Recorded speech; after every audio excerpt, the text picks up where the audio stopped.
Hello again.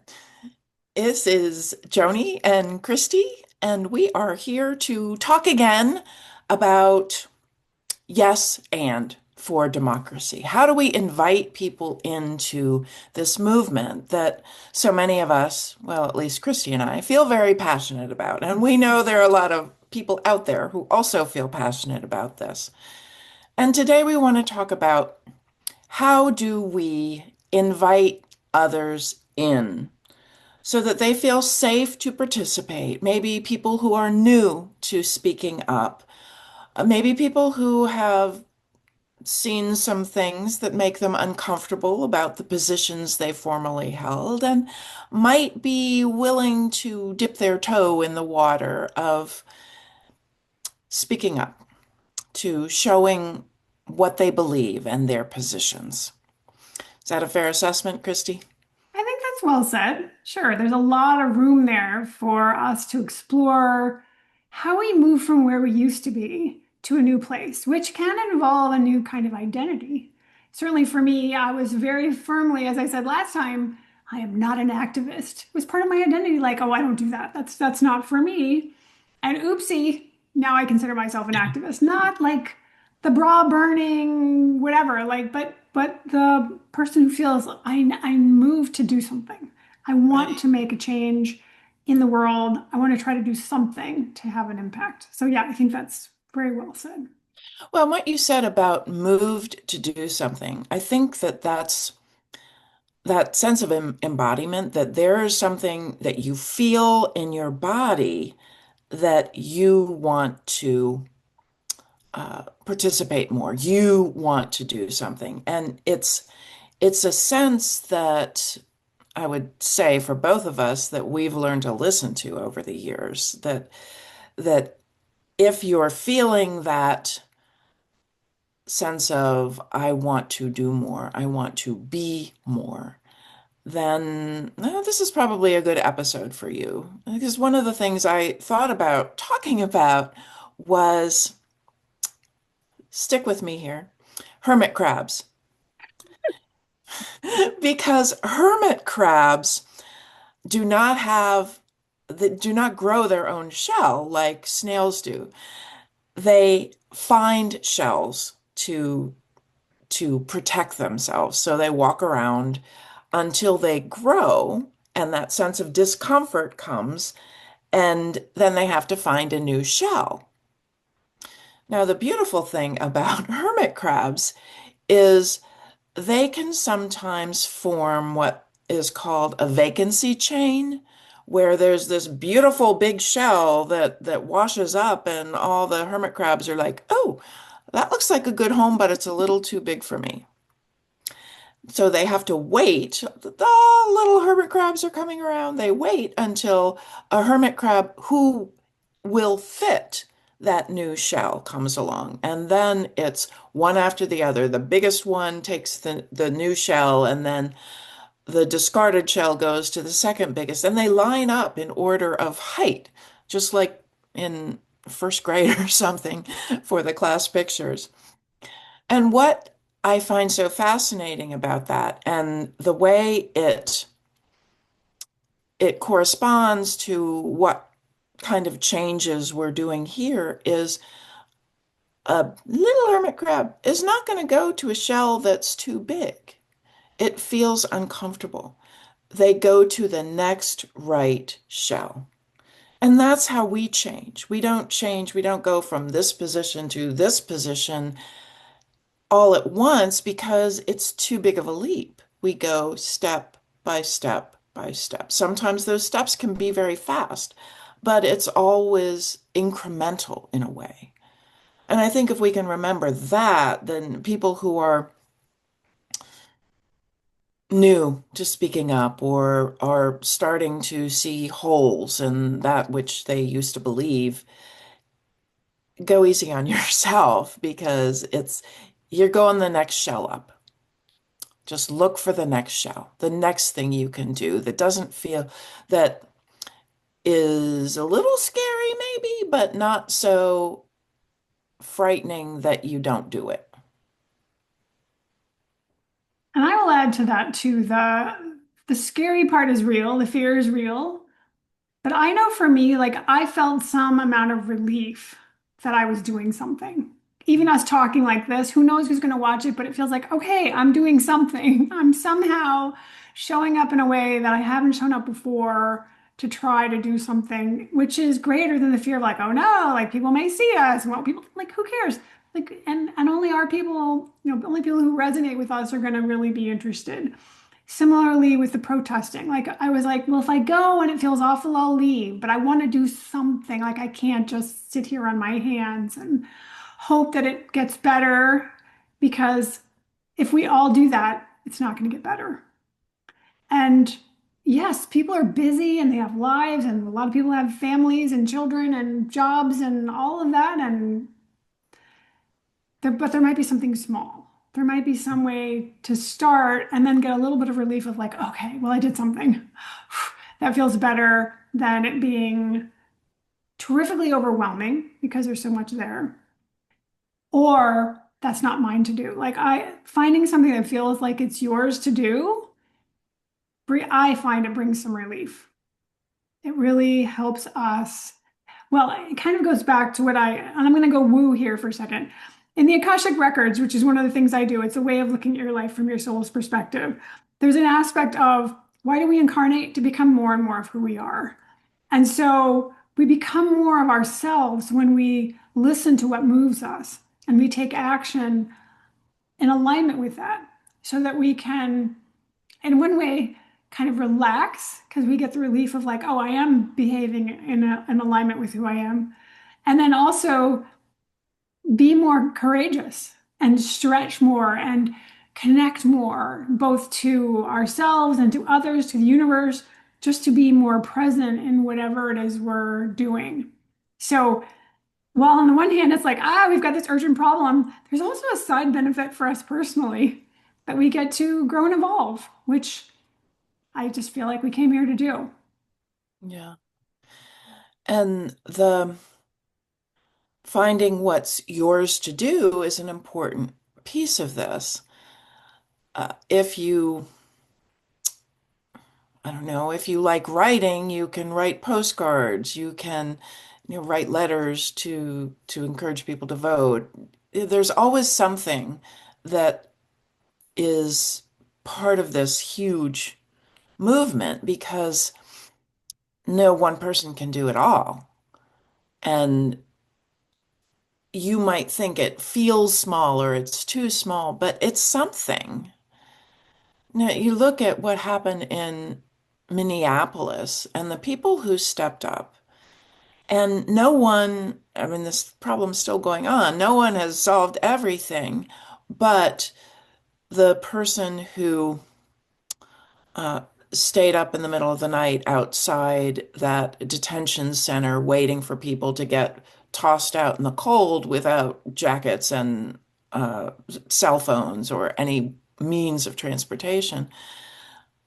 So there's a person who's waiting, there's a person who's released. For that person who's released, that the thing the person who waited did was huge.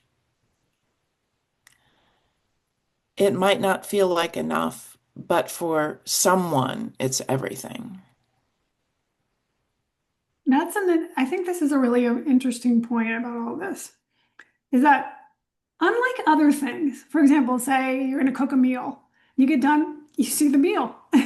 You know you've done something. Here, some of it is just the activity itself is the reward in a way. Like you may not, like in the case you just described, they're going to know they helped someone. But if you're sending a postcard, you may or may not know whose mind you changed, what impact you had, what difference it made. But it is energetically shifting you and Mm, possibly the person on the other end. And if you're having a postcard party, you're all together, that energy is also changing something. And that alone is not going to it's not going to solve all our problems. We need the courts, we need all kinds of things. But where we can make an impact. I mean, if there's 341 million Americans and there are also non-Americans interested in this who are actively working as well, that's a lot of drops into the ocean of what's going on here. So doing something is important, is of value, does make a difference. And sort of remembering that it's not always going to be exactly evident Right. what impact it's had. And that it's a sense of moving forward. And I had a thought that just escaped my mind again, but maybe it'll come back to me. Well, There's I also, have a little thing I can insert here, and that is, there are so many ways you can do something, so many ways you can volunteer. And maybe you're a person who's never volunteered. I was not really a volunteer person. I tried it when I got out of grad school. When I moved to Vermont, I tried a variety of things, and most of them didn't really stick. And I'm not exactly sure why. I have some reasons, but it just never felt like part of my identity. My parents weren't really volunteers. They didn't model that for me either. So even the word volunteer for some people, for me, for example, it's kind of like, well, I don't really relate to that. Like, I don't go to a food kitchen. I just kind of like didn't know what to do with that. And I was getting increasingly overwhelmed by what was going on. And I found an organization where they actually mentor volunteers and they oh, help you get connected with something that feels like it's unique to you, like it aligns to you and it works for you. And it was through Volunteer Blue. I think it's volunteerblue.org. You can sign up for a mentor and talk one-on-one with someone like, any thoughts on what I could do? And they'll talk to you about like what you are good at and what interests you and some of the things that are possible and so on. I think it's a very cool program. that's cool. I'm writing that down. See, gave me something new today. Very good. But there's also the element of community that when you talk about having a postcard party, that knowing you're not alone is really important. And there's an amplification, well, energetically, but there's an amplification that happens when you are with other people and you're doing these things with other people. And it's it's almost a relief. It's like, oh, I have people. I have people. I have people who feel the way I do, who are sharing the emotions, the fear and the hope. And I think that's what I was reaching for before, is that if you take a step forward and move forward, even if it feels small, you're putting a brick in a foundation of what we hope on the other side is a better world, is a better way of being in community, being with others, being this country. And every step forward is this brick of building something that is more just, more accepting, that has more opportunities for everyone. So if we can just brick by brick, and maybe it doesn't even feel like you're putting a brick in, maybe you're mixing the stuff together to make a That's brick, what I was thinking. Maybe you're making the brick. but it's something. We are building something through all of this. And join us. Please, please, please. Not joking. Joking, not joking. The other thing that struck me, and it's kind of reverberating in my brain, is this acceptance piece. Because first of all, what's going on is unacceptable. That's the starting point. So no amount of like spiritual platitudes or something be like, oh yes, it's all good. It's all in our highest good. It's like, okay, well, at some level, some crazy level, maybe, but the accepting of others, the accepting of where people are in their path, this to me just feels like what's called for in this moment. The divisiveness is not constructive. Mm. It's not helping anyone. If we're going to be righteous, and do the Purity test like we talked about last week with Democrats, like don't wear the pen, don't wear the paper lip. We can be even more. righteous around you voted for the wrong person and you, how dare it? Like, if they're starting to see something, they're starting to warm to the idea of like, maybe that wasn't my wisest choice. To be as open-hearted to those people as possible, I think is really important. As possible. I'm not saying we're like, oh, you're one of God's children, so yay, good choice on your part. No, like, wow, good for you for admitting. It's really hard to admit you're wrong. We've talked about this before. And then to say, oh, and I reject you for being wrong is like, that's to me is not helpful. Yeah. We will come together if we can find ways to recognize we're all fallible. Like we all make mistakes, some big, some small, some massive, and there's a way in which we can, I don't want to say redeem ourselves, but to grow our awareness to move into something greater for all humanity. There's nothing better than that. And then to have someone, like throw some hate on you, mm, not helpful.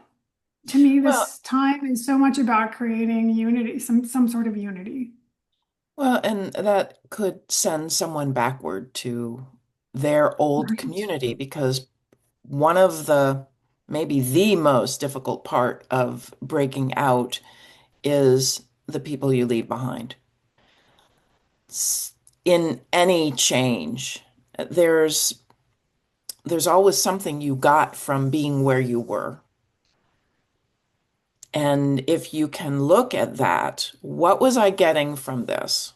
And it could be community, it could be a sense of certainty that I know what's right and I am part of this movement that's right. And if you start changing your mind about that, you're leaving you're leaving people behind, you're leaving parts of yourself behind, and it's uncomfortable. Change is uncomfortable, but that's where the growth comes. If you think about a plant that is growing from a seed, the first thing you have to do is break through the shell. That shell probably is like, hey, what are you doing to me? And and that's Sentient where shells. Seashells. shells again. But that's why I think the hermit crabs, the imagery is so useful to keep in mind. You go little bit by little bit. Um, And that plant may eventually need to be repotted. It may get big enough that that it right. needs to be moved into something else. But again, that takes time. It takes time. And there is, well, we are both advocates of feeling everything you're feeling. So someone who is changing their mind, uh, is very vulnerable. It's a very vulnerable feeling. And if you try to go to a space that doesn't Feel safe. respect or honor that, you might get attacked. But that doesn't mean you don't have valid feelings. It may mean that you don't express those feelings in that space. Find your people. Find other people who who are going through the same thing and share your feelings there. There's one organization that is it's called leavingmaga.org, and they they have videos that show people who have left MAGA and what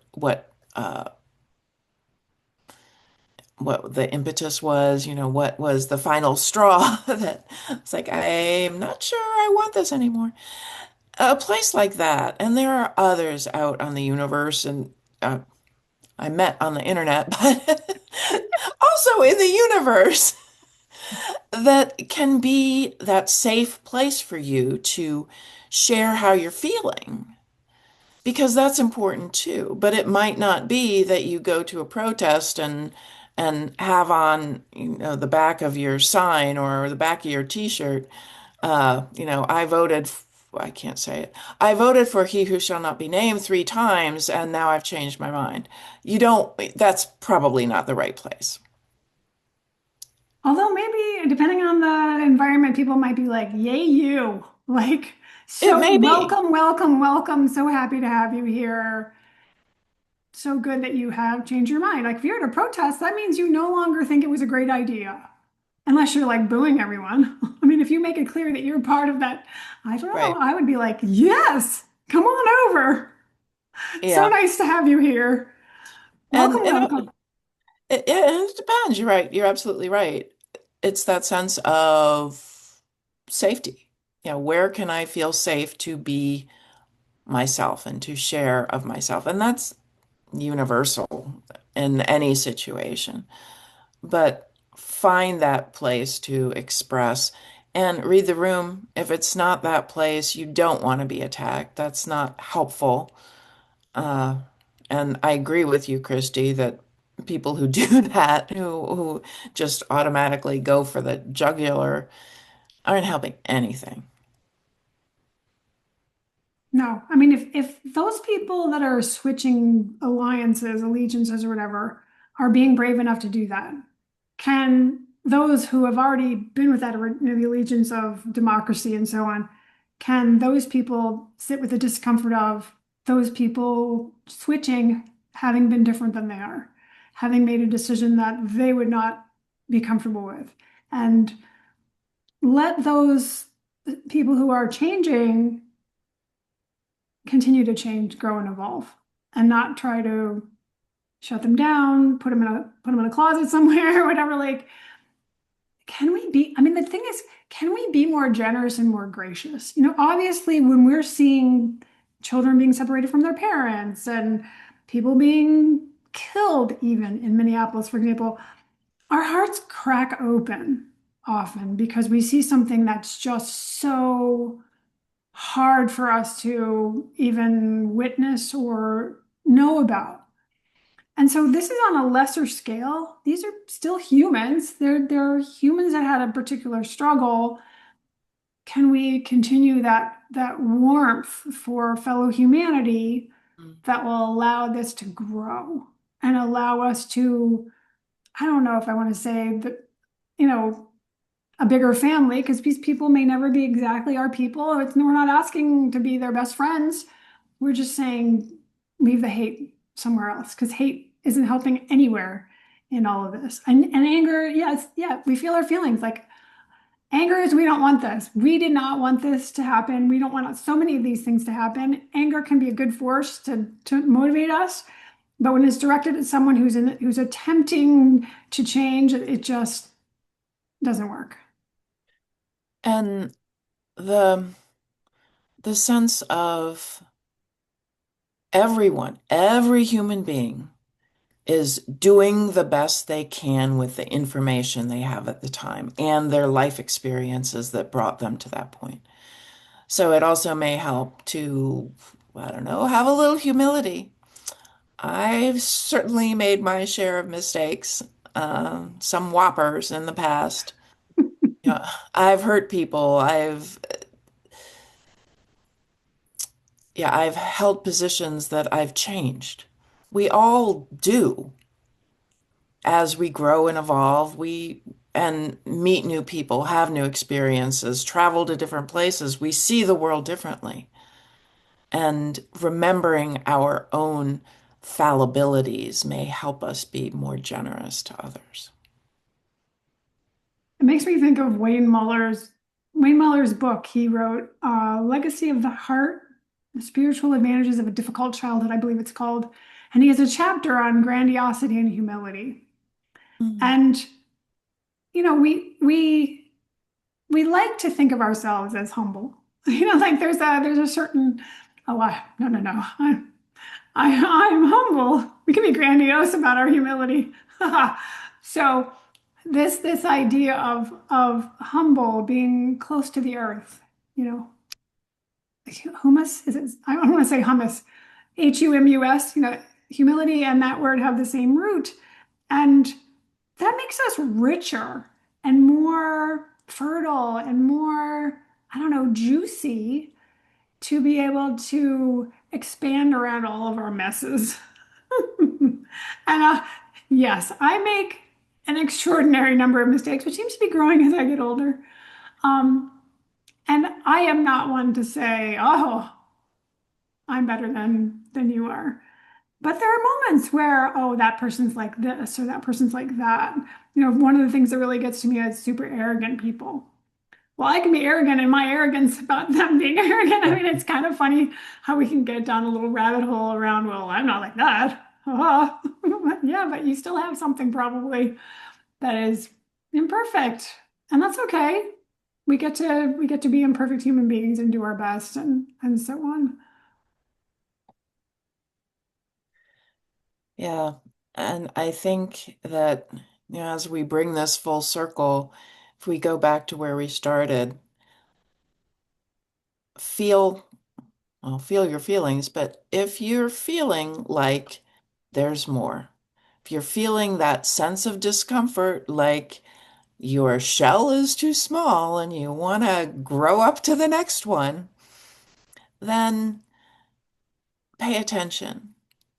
Christy had a good resource to have someone talk you through what you might be able to do. There are tons of opportunities that are out there that could help you take the next step. And